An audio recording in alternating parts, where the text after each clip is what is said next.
should come over here because I feel like the feng shui is wrong. There's too many empty trees over here. Cool. Well, thank you very much for that introduction. Okay, so yes, I am a designer and a sociologist. I am really passionate about how design can be used as a catalyst for change. And my work is really answering this one key question, is how do we design a future that works better than today? And I think that a lot of people who go into the design profession or into the creative industries have some sort of desire to see their creative skills do something interesting or unique or solve a problem, right? And for me, when I studied design, I studied product design, I realized sorry to say this for all the young ears in the room, but I realized I was learning how to create crap to sell to idiots. And so I quit design school in like a pretty spectacular way and was like, I'm going to become a social scientist. And thankfully, though, I really thoroughly enjoyed the theory of human behavior. I discovered we're all really messed up, but with a lot of potential and positive options. So my work is really about combining these two things, design and creativity, and of course the humans, the confusing mess that we are, and to bring that together to create sustainability as a really living, breathing thing. So I hope you can all understand Australian. I get really excited and I speak fast, so you're just going to have to deal with it. So basically, my design practice is to design tools that help people make change. And what that means is I make lots of playful, fun things. I've designed entire educational systems for Finland, and now I'm designing one for Thailand. I've designed games that help people break out of rutted thinking. And I just essentially make playful, enjoyable, fun things that help people think and experience the world differently so that we can then use that force of creative, positive energy to do something greater than ourselves. And everything I do is based on this idea that the world is made up of systems, that sustainability is the driving force for humanity, because if we can't figure out how to live on the planet, then we're all screwed collectively.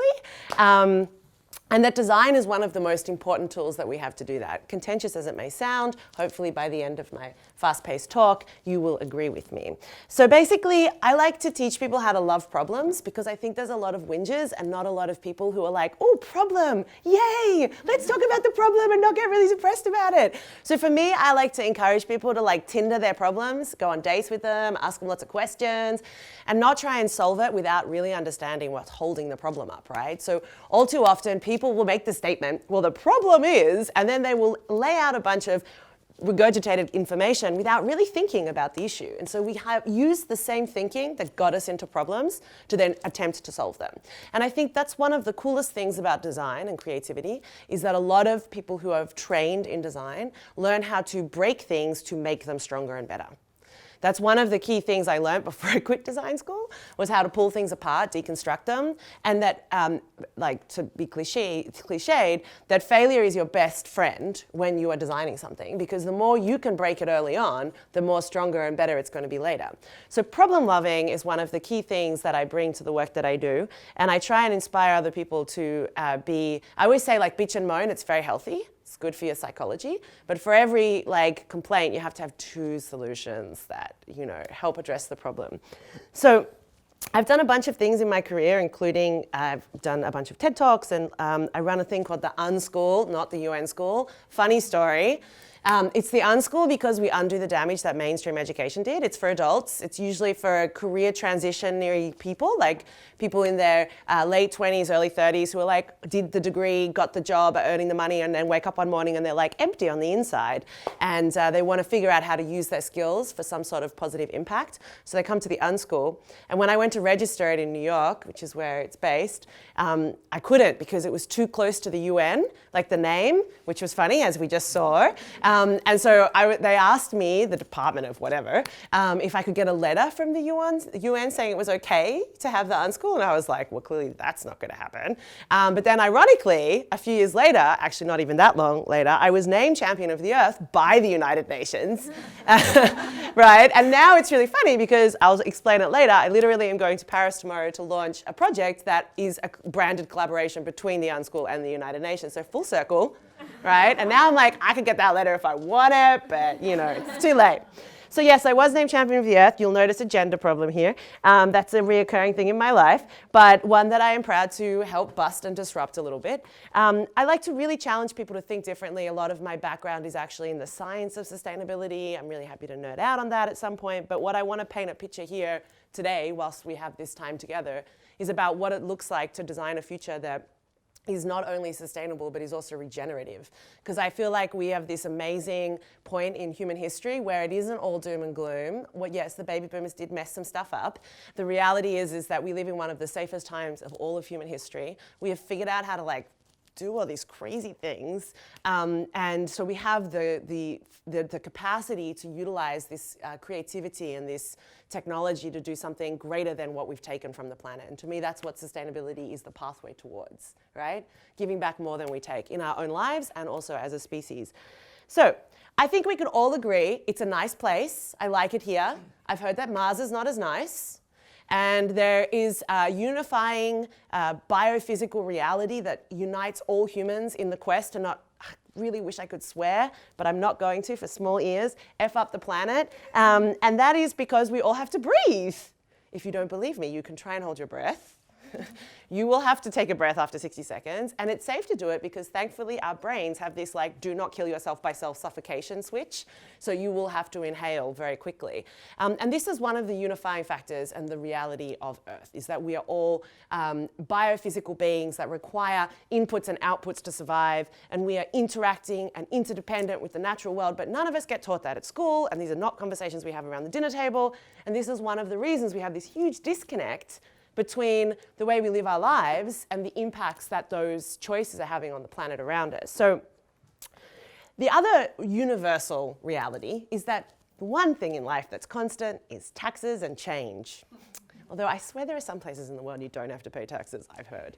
But change is constant, right? Like Heraclitus, this 500 BC philosopher, said, no man, but I'll say no woman, can ever step into the same river twice because the river is always changing and so is the human, right? Everything is constantly changing around us. So if you think that the future is screwed up, then it will become a reality because then you end up working towards that. But the change that has to happen right now is not only a change in the way we use the materials in the world and the way we have political discussions, but really just in the choices we make every day.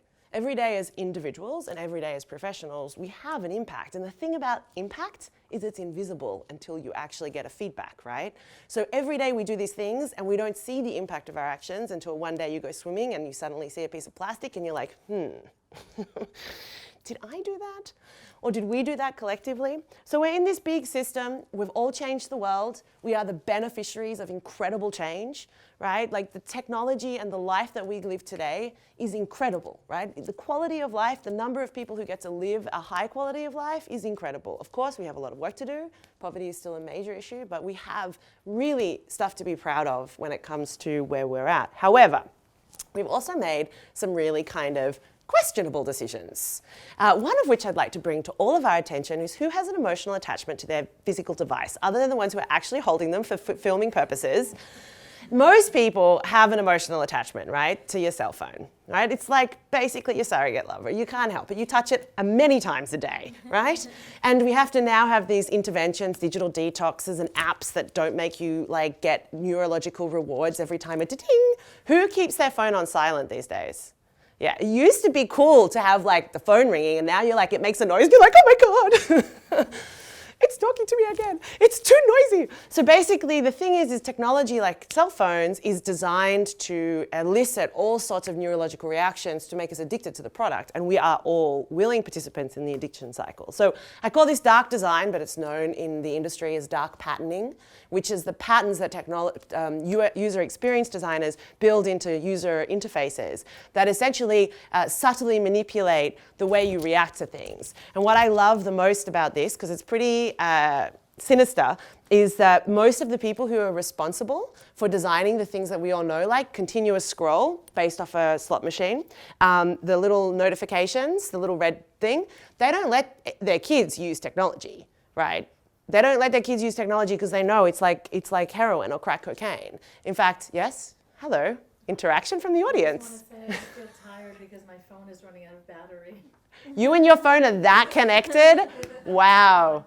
That's funny. Really? No, but don't you think it's fascinating when your phone does run out of battery? It goes from being this really amazing thing to this hunk of metal that you now have this like weird relationship with. Like you're failing me, you know? But you're probably also feeling tired because I'm speaking at like 1 million words a minute.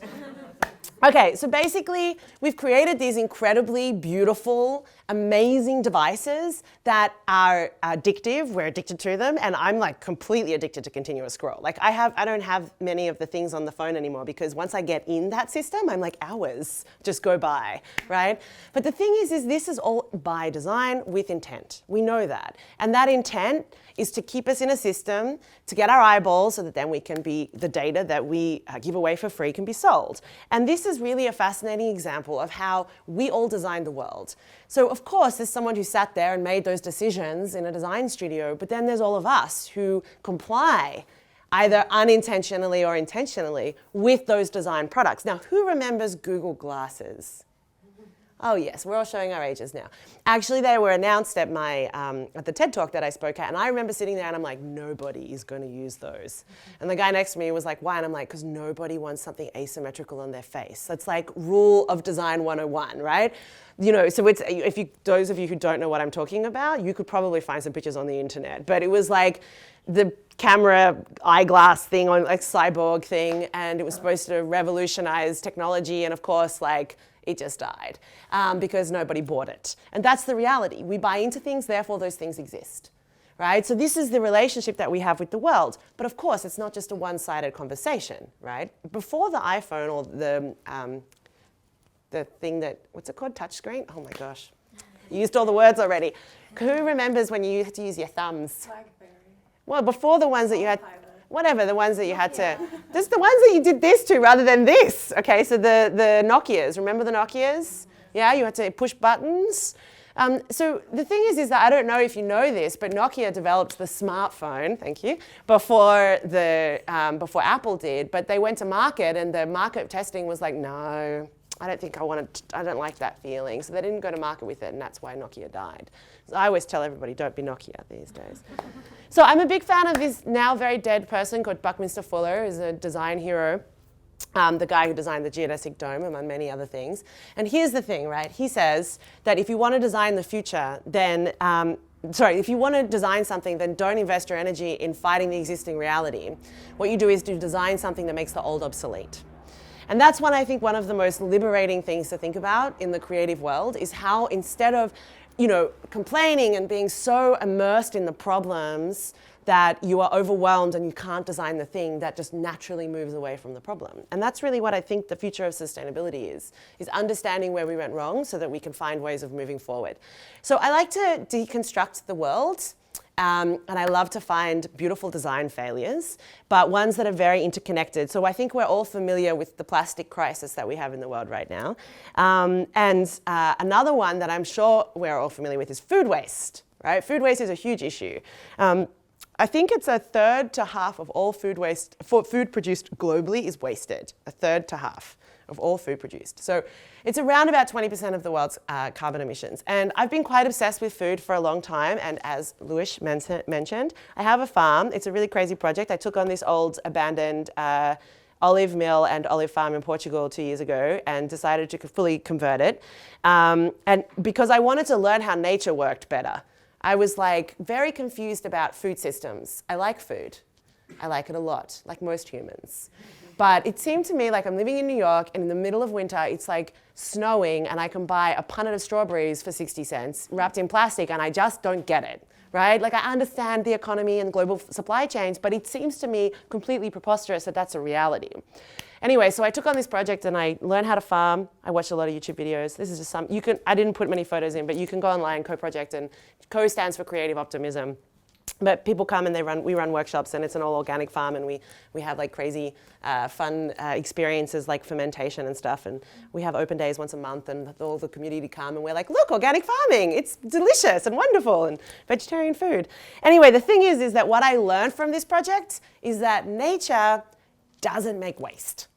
Humans make waste. Nature, everything is cycled through a system. Everything has value. In fact, the value is increased. Whereas like where we have like 40% of all food produced by consumers wasted, nature takes waste and converts it into the thing that makes the food again. It's like such a simple and wonderful system. However, we've made all these interventions like, you know, policies and government regulations and landfill and cleanliness standards, which I think the last one was important. I think we could all agree.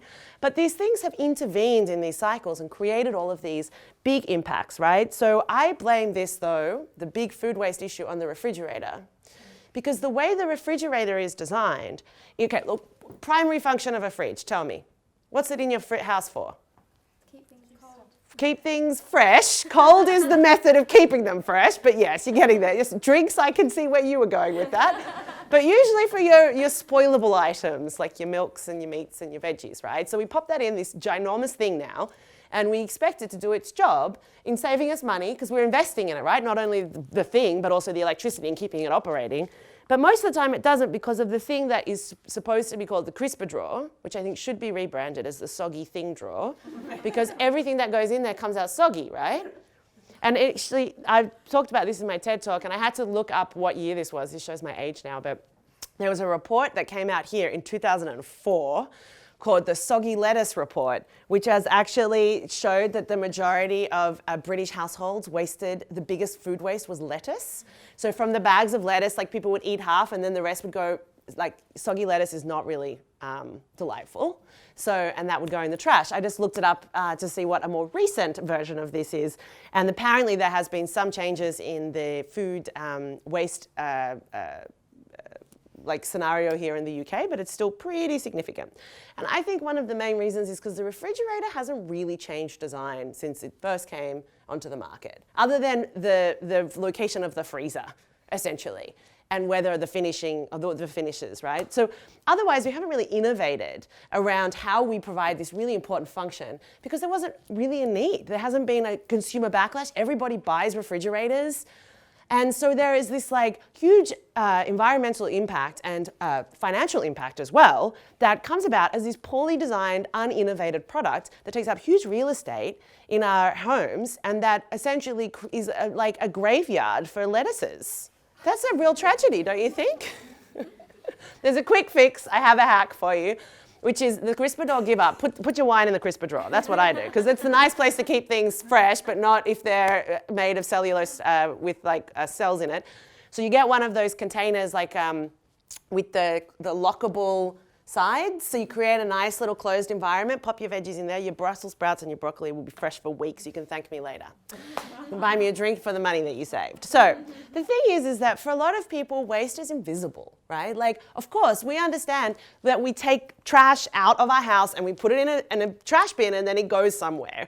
But that's about it, okay? And for a large percentage of the kind of conversation about this was always around packaging. It still is. I mean, the plastic waste situation is pretty dramatic. But because just packaging in general is this thing that you bring something home and immediately you have all of this waste, right? You just have to get rid of it. So it feels really awkward.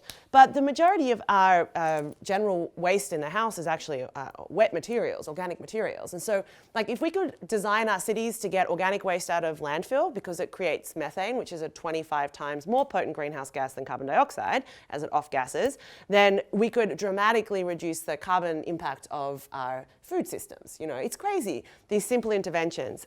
Also, you can shop less, or you can do my hack with the container. The thing is that we are in a crisis when it comes to waste. And one of the issues that we have right now is that finally all of our invisible actions have caught up with us. And most significantly with the plastic waste in the ocean crisis. Now, the thing that shocks most people when we talk about this is they think of the beach holidays that they can't have and they think of all of the tragedy, but my favorite is the relationship between ocean plastic waste and salt. So there is large chunks of ocean plastic waste, and then there's microplastic. Who knows what microplastic comes from? Yes? Clothes. One of them is, yeah, clothes. So all of our fibers now are usually composite fibers. So every time we wash our clothes, tiny little shreds of polyester and whatnot goes down the drain and ends up in the ocean. But there's two other main ones. Yeah? Is it beauty products? Yeah. Oh, you guys are good. Yeah, so the plastic beads. Someone at P&G a while ago was like, let's put plastic beads in there, exfoliate. Oh, don't think about the drains of the ocean. We'll deal with that later. So that got banned. Did you have the third? No. There's a really complex one. It involves the transport sector. Who has had to replace their tires on their car ever? So if you think about it, right, tires, their tread gets worn, and they're right on the bit where there's the bit that goes to the ocean, the bit meaning the gutter.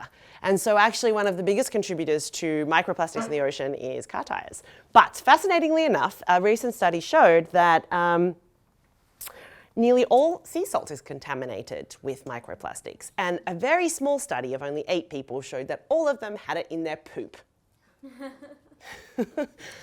So the thing is that we live in an interconnected world, okay? There's no away on this planet. The only thing that gets out of the planet is space junk and a few astronauts and hopefully some world leaders who try and live on Mars with no oxygen.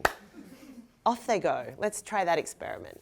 But the thing is that, you know, at some point, nature's just gonna try and recycle things. It's gonna be like, let's just see what happens if we put this in a body. So we know that like tuna, for example, has really high amounts of mercury because they eat a lot of materials that have bioaccumulated mercury, and so they're fatty tissue, you know, sort of like nature just puts things in places and eventually it comes back to us. And so this is really one of the big feedback loops that we're having to deal with, is the impact of our there's the poop situation.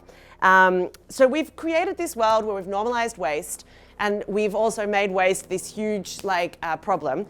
So we've normalized waste. I think we can all agree, right? It's pretty normal. Nobody's like really having a protest about your trash going out except for the dogs on your street. So let me tell you a bit of a history of how this came to be. So just after the Second World War, this is a map from the US. Those little dots are all of the numbers of landfill sites that have opened or closed in the US in the last 70 years. And there was this very famous campaign that happened in the 1970s to encourage people to stop littering. Because those of you who have parents still alive who grew up before the war or during the war, you ask them what if they had trash, if they had a trash can. Because most places in the world there was no such thing as waste. Like food scraps went to the dogs, or went, you know, like waste, everything was biodegradable, and then plastic comes along, and obviously glass products as well. And you know, the milk would get reused, they'd get picked up. So the systems were mimicking nature pretty effectively. And then plastic comes along and it's this incredible material, and we have all of the machinery of the Second World War that we need to keep, you know, active. And so what a great way of kind of like mass industrially producing disposable things and convincing everybody that disposable is better. And so if you go and look at any of the campaigns, they had to teach people how to throw things out. Like there were all of these ads to teach housewives how to discard things in the trash, and then how to take your trash like out to the street, because this was not a concept that was part of society. So people were taught how to make waste, okay? And then there was the backlash of the Vietnam War and the second wave environmental movement. People were like, hang on a second, this doesn't seem right. And there was apparently some story where you know, animals were ingesting trash on the side of the road, which was causing problems for the farmers. And so there was some backlash. And so what do you think happened? A bunch of industries got together and they decided to create an organization in the US called Keep America Beautiful, which was funded by the packaging and beverage industries. And they got together and they decided that the most important thing was to tell consumers that now that they've been taught how to throw things out, that they shouldn't throw things on the ground, they should put it in the bin. And so the whole campaign was about redirecting the problem away from the production of disposable materials through to the issue is your problem. You've littered it. You've thrown it on the ground, so it's your issue. Sorry, I'm sure you're not a litter bug. But this is the thing, right? Like the social, I'm a litter bug. Anyway, the thing is there was this really famous campaign that happened in America. It was called the Crying Indian, which was the whole framing was that people start pollution and that they can end it. This all came out later that this guy was an Italian actor. He wasn't an American Indian. Not that that's offensive at all. Anyway, and so essentially the point is that there was a very constructed campaign to encourage us to feel very guilty about littering, but not guilty about making waste and putting it in the trash. So we have this very normalized society, and this is the clincher. This is the worst thing about this whole system, is that the more we recycle, where we feel like we're doing the right thing, we actually increase the amount of waste, so we actually perpetuate the problem. Well, it's really painful. But when you start to see this as a full system, you're like, crap. The more we buy, the more it puts demand, and the more we incentivize recycling, the more recyclers want more raw material, and so the more demand there is for disposable recyclables. And if you're not familiar with the whole recycling market, just for fun, like I hang out on the weekends reading data on this, basically what happened was around about 10 years ago, 15 years ago now, nearly all of the world's recycling moved to China. Partly because China was needed to produce a lot of the raw materials, so there was a lot of economic incentive. There was the empty container ships. But what happened, who knows what happened 18 months ago in the world recycling market? You know, tell us. Where they stopped taking the waste. Yeah, China woke up one morning and said, you know what, guys, that's enough. We're done. We're done now. You know, we got enough of our own waste. We don't need the rest of the world's waste, so we're not taking it anymore. So basically, overnight, the entire arse dropped out of the recycling industry.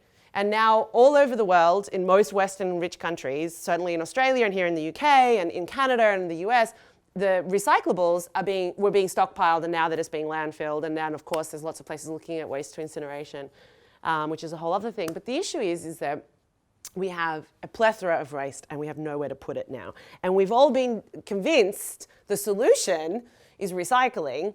And unfortunately, that solution was a little bit too premature, because unless you have the industry set up to mimic nature in this really efficient and effective way, then you have all of what we call leakages and things that just get out into the system. So that's really the situation we're in now. We're in this massive design flaw that we need to figure out how to fix. And so the thing is that you all, me, nearly everybody who's been educated in a mainstream education system has learned how to operate in our beautiful linear world, right? Where we take resources out of the ground, we process them, we discard them, but that linear system is also what we learn in education. So we learn how to break the world down and how to go through the world in this very constructed linear way. But we live in a very complex world, right? It's not that simple, and that's really where we're facing a lot of these issues. And I will get a little bit nerdy now, if it wasn't nerdy enough. Are we okay with that? You might want to get a glass of wine. Okay, so basically externalities. Most people don't know what this word means. Let me break it down. It means shit that you don't know that you're dealing with. Sorry, there are children in the room. Sorry. I'm sure she swears more than me. Do you? She's like, oh my God, I've been caught. Sorry. I was a kid once too, you know. Anyway, so humans design systems that externalize elements. So basically an externality is something that is not accounted for in the system. And so the issue with an externality is that the person who benefited from making the externality, the person who benefited from making waste, is often not the person who suffers from the production of the externality. And we know that because most of the world's poor process most of the world's rich waste and externalities. So this cycle of externalization is how we've created our production process, our consumption process, and that's all, of course, dictated by the economy. So for those of you who did do economics at school, would remember the idea of Adam Smith's invisible hand. Do you guys remember this? Yeah, not like, was it Cousin It from the Addams Family? All these cultural references that certain people in this room would be like, what is she talking about? Okay, so if you don't know the Addams Family, you should look it up on YouTube. It's very funny and creepy, actually, now that I think about it. So yeah, it's true. Angela Land. What's her name? Oh, I forgot. Anyway, the Morticia, what's her name though? She ended up in all of the what's-his-name's films. Oh, it'll come to me. She was brilliant. Anyway, so brilliant I forgot her name. I've lost my train of thought. I did it to myself. Help me. Okay, invisible hand. So the invisible hand of the economy is this idea that like in a free market, essentially like you want cell phone, she produces cell phone, money trickles around, whatever. The thing is the economy is supposed to work, everyone's supposed to benefit, all that kind of jazz. The issue is that it totally doesn't account for the externalities. And what do you think the major externality of our economy is? We all just learnt what externalities are, things that are not accounted for by the system. The waste that's produced from it. The waste is accounted for in the aftermath, but the thing that's not accounted for are the resources. So nature and the impact to nature at any part of the supply chain is completely externalized. There is no metric to measure the losses from the system that we get from hurting nature. Furthermore, our economic system does not measure the value of social care. So parenting, looking after a family member, unless you're a nurse and you're being paid through the economy, it is not seen as any value to the economic activity of a nation, which I think we could all agree, people looking after their dying parents is very important to society and for young people. So here we've created this incredible thing called GDP, and we've created this incredible thing called the economy that doesn't measure the things that make life worth living, right? Human interaction, care and concern, and the thing called nature that gives us all of life. So this is really where I think one of our big issues came about, is that we've created this linear system and we design things that are designed for disposability because that's what the economy makes us do. And we buy into this because that's what the economy makes us do. It incentivizes us all to participate in this linear system.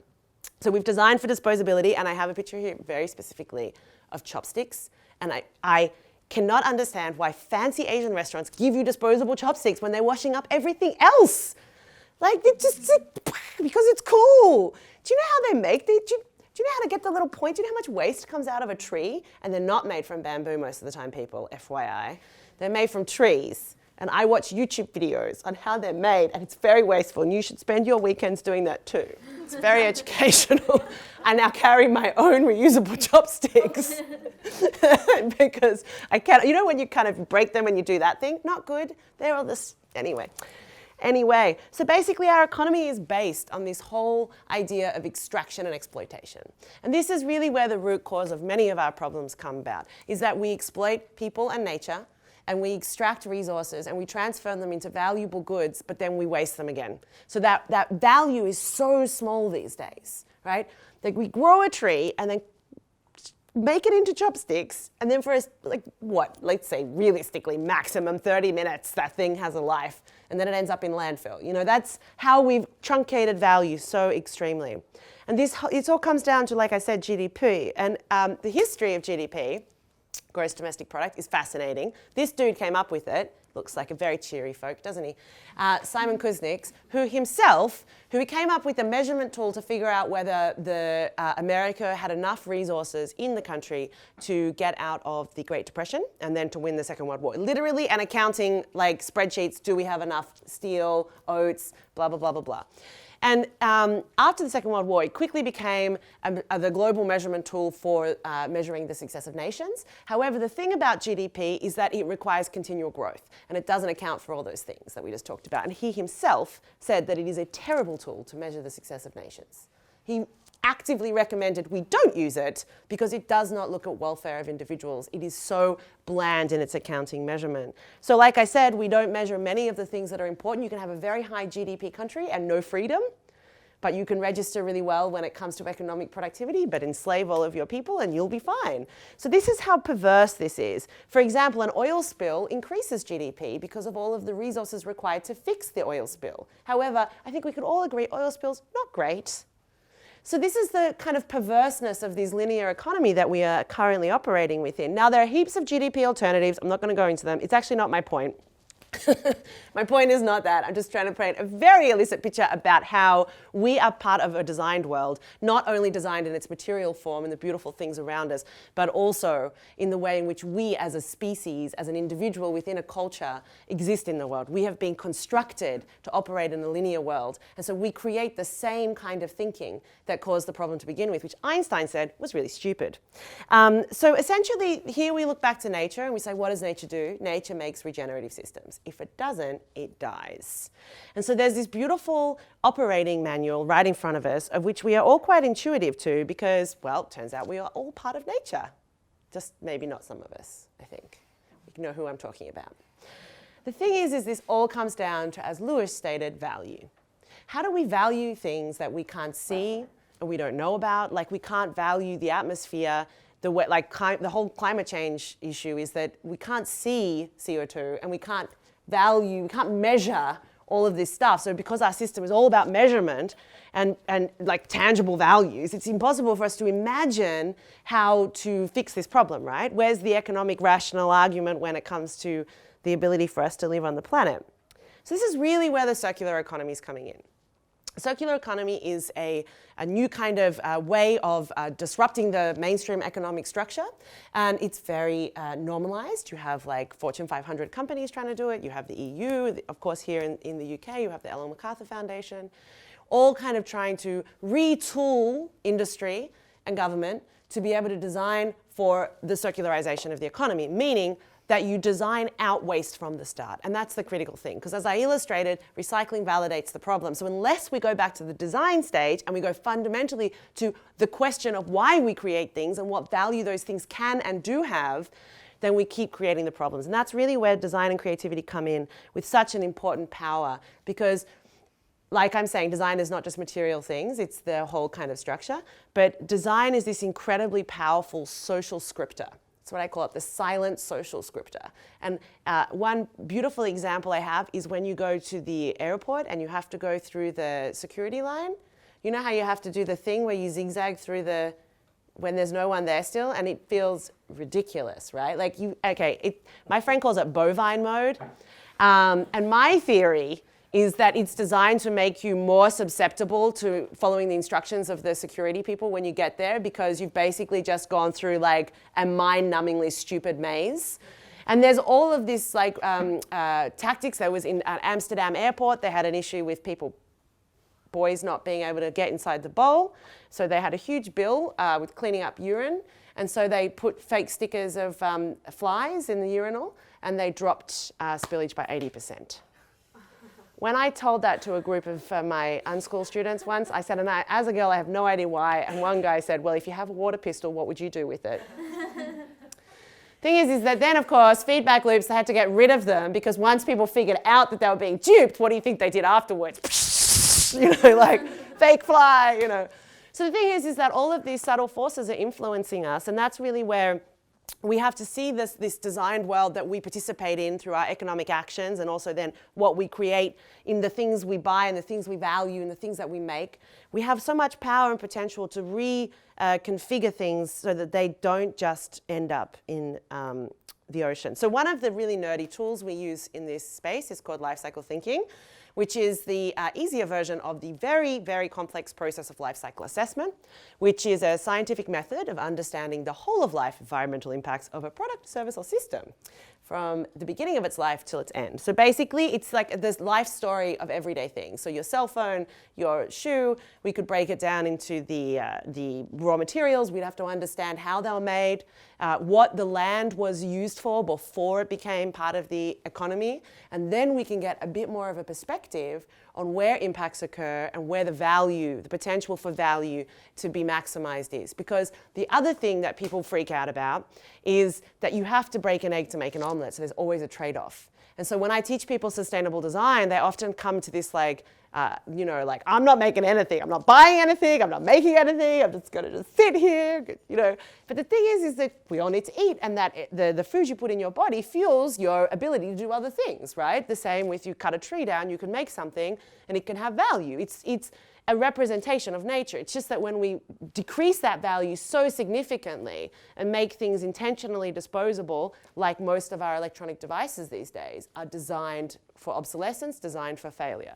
Everything has a hidden story, right? Like that's just the reality. Everything has a life. Of course, inanimate objects don't have the ability to tell us their stories, except for after several glasses of wine, apparently they can. The thing is that in uncovering these hidden stories of the material world, that we start to see the opportunity for how we can make better decisions, essentially, both as consumers and as producers as well. So this is really about understanding that everything has to get metabolized in nature in some way. So we make these highly complex materials that are not designed for disassembly. Like that cell phone, I don't know about that cell phone specifically, but certainly if it had an apple on the front of it, I could tell you that it was definitely not designed for you to open it. It's illegal for you to open it, actually, with patented screws. And there is, of course, a recycling ability, but you have to make sure that you as the consumer end up putting it in that right place, rather than the company incentivizing a circular product, which, let's be honest, most of us don't really own our technological devices anymore. We subscribe to them because we're not allowed to repair them or intervene in them. Our warranties are void the moment we get inside there.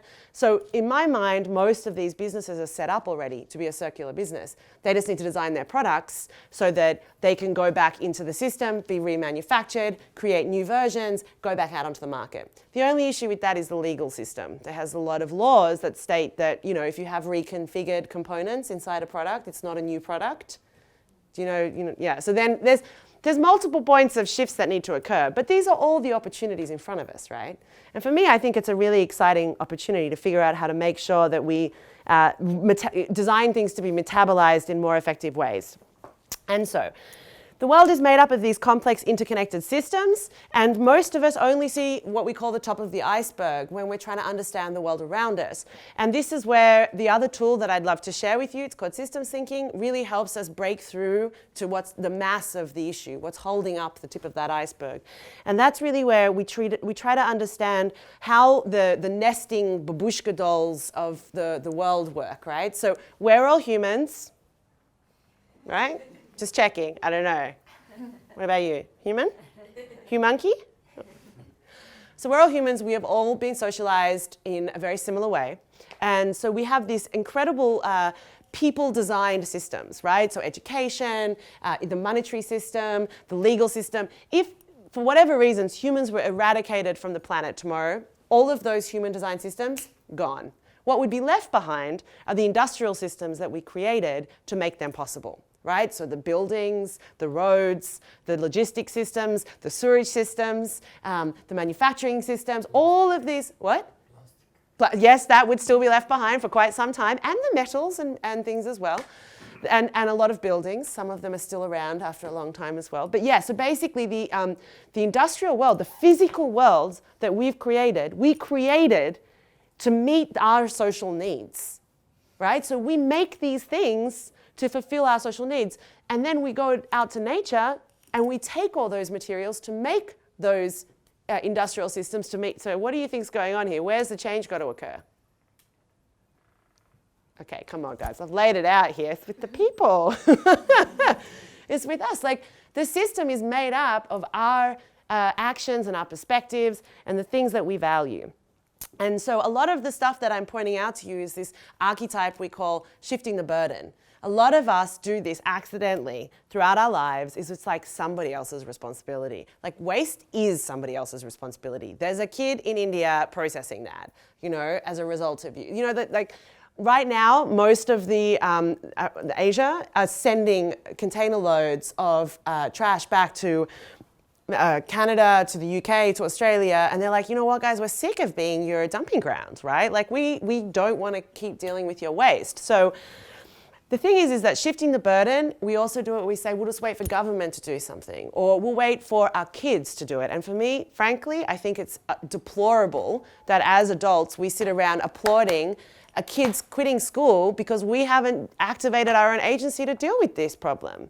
I think what Greta and all young people are doing is incredible, but come on, it makes us look really bad. Well, not me. But that's the thing, it's like, to me, it's so surprising that, of course, it's inspiring, and generations should inspire each other, right? That should be how it is. But it is also a very enlightening reality that we've shifted the burden from our generation to the next.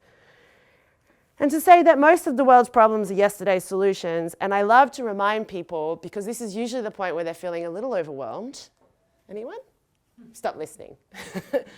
That one of the major reasons why we don't do things in the world, whatever it is because of one beautiful universal thing, and that's called fear, right? And the human brain is, like I said at the beginning, a hot, complex mess. And I must say, I really love how universally similar we all are, because we're all driven by the same neurochemicals, right? It's the experiences that we have that create the framework for how we react to things. So some people, we have this fight, flight, or freeze reaction. Some people fight when they get angry, some people freeze, and some people flee. And this is the reality. When it comes to these big, overwhelming, complex things, people react in one of those three ways, rather than getting their shit together and taking action. And that's what we need to do. We need to conquer the fear of the future and find ways to bring actions into our lives, our personal and professional lives, because that's the only way things are going to change. But humans, being the complex things that we are, we have all these things called cognitive biases. Anyone know one off the top of their head? That was a pun that I didn't mean to do, but now I just caught it. Cognitive biases. You're all like, my brain hurts. Is that one? No, it's not. But there's one that you probably will all know, confirmation bias. It's where we seek out information that reaffirms what we already believe. So next time you're Googling, take a little note of what you skip over, because you're only going to click on the things that your brain has pre-filtered as not being too confrontational, right? This is how the whole, internet bubble works. But it is also how we interact with the world. So we find people that make us feel comfortable. We're often not challenging our biases or assumptions. This is how gender bias and racial bias reaffirms, because we like other people who are like us because we feel comfortable. We don't have to confront ourselves. And so there's all of these different biases, like negativity bias, which means that humans have double the cognitive experience when they encounter a loss than when they encounter a gain. So we are wired to be really wallowing in our own misery, to the point where, like, if you find 50 pounds on the ground, you'll be like, whoop, whoop, for like, whatever, an hour. If you lose 50 pounds, you're gonna have a double that time of being like, what did I do? And that's the reality. So that's what a lot of the social media platforms are feeding off, is that we are more paralyzed by negative thoughts and more exposed to them than positive. So there's actually cognitive interventions that the cognitive sciences recommend doing, and that's where you have to like flip the script on the negative thoughts, like, oh, the world's screwed. Okay, let me find one good thing, right? And it actually, believe it or not, according to science, really helps. So the other major one is called loss aversion, and it's connected to this one called sunk cost. And I love to describe this because everyone's had this experience. You know, when you're in the line for something, nobody likes being in a line, right? But you're in a line and you get halfway down the line and it's been too long, but you're halfway down the line. And then you have to make a really important decision. Do you give up and lose all that time, or do you stay and lose all that time, right? That's what sunk cost is, that moment of like, oh! And because we are so wired to not lose things, we are kind of like hoarders of experiences and things throughout our lives. So these all combine, there's hundreds of cognitive biases, they all combine to remind us that we are a very, very, very complex social animal that responds to those that are around us, that essentially is easily duped into buying into the convenience culture that's now become so normal. Like I painted a picture all of those hours ago when we first started this session. And so what's the solution? Where can we go from here? Well, I think that there are infinite possibilities for change, right? If I didn't, I would have a much more significant whiskey drinking problem. And I said much more significant intentionally, because there are some days, just like everybody else, where I think, really? But actually, most of them, I'm really excited by the possibilities of the future, because that's the reality. The reality is that we have big problems, like the United Nations put out the SDGs, the Sustainable Development Goals, which is 17, like, we need to get this I'm trying not to swear again, stuff sorted in the next 10 years to really help address these really important issues. And one of them is sustainable production and consumption. And I mentioned at the top of the talk that I've been working with the UN for the last year, or a few years since I was named Champion of the Earth. They give away a lot of them, right? Like, I'm not the only one, like the President of France won it, and a bunch of other not that interesting people. But Al Gore, The thing is so then we started a collaboration, and they gave me this really ridiculous task of, with like not many resources, can you make sustainable living irresistible, Leyla? And I was like, yeah, sure, I'm a designer. And I did a lot of research about what does that mean, right? Like, what does sustainable living mean? And so we found this like set of actions that we looked at the last 5 years of peer-reviewed scientific data. It's really nerdy. There's a big matrix of essentially like what you could do or you could do that really does have a significant impact if other people do it too. Because that's the power of this. The moment we change our actions, surprise, surprise, people around us change too. Look at the straw phenomena. Like, that's like, not even a year ago, people were not even thinking about straws, and now you're like, straw is public enemy number one. And that's because of social contagion. And so when we change our actions, however small they are, we help to create a chain reaction of change. So I wanted to figure out a way of advancing that, and I came up with this pneumatic, the hand, because most of us have one. And essentially it's a tool to remember these 5 lifestyle areas that we all do, which is food, stuff, move, money, and fun. So we all eat, we all buy stuff, we all move around. Some of us have money, and most of us have fun. And in those lifestyle choices, when we make decisions every single day, we have the potential to swap our actions. So like, for example, we talk about protein swapping, which I heard this young lady chose to recently do. I don't encourage everyone to go vegetarian or vegan, but you could swap your protein from a high impact to a low impact 3 times a week and tell your other male friends about it and not make it seem like weird or creepy and help to support a shift there. And believe it or not, when we normalize these changes, we change the economy. And it doesn't mean that suddenly we have these huge job losses, because also back to the invisible hand, like people go where the money is. You know, I've been working with a big supermarket chain and they're like, nobody wants to buy stuff in plastic anymore. Oh, well, we'll have to put in stuff without plastic. Okay, let's do that. Like, that's just the way the economy works. So for me, it's really empowering. And we have a campaign, we're launching it tomorrow in Paris. So if you guys want to take a time to find, okay, actually this is where I'm going to make you do something. So I need you to turn to the person next to you and have, in 2 minutes, you need to read what's on here. There's 15 actions, and you need to just pick one randomly and think about how you could integrate that into your life at least once in the next week. So you have to pick one.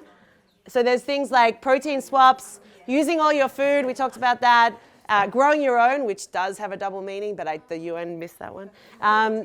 Beyond buying, which is about reusing or thrift shopping or sharing.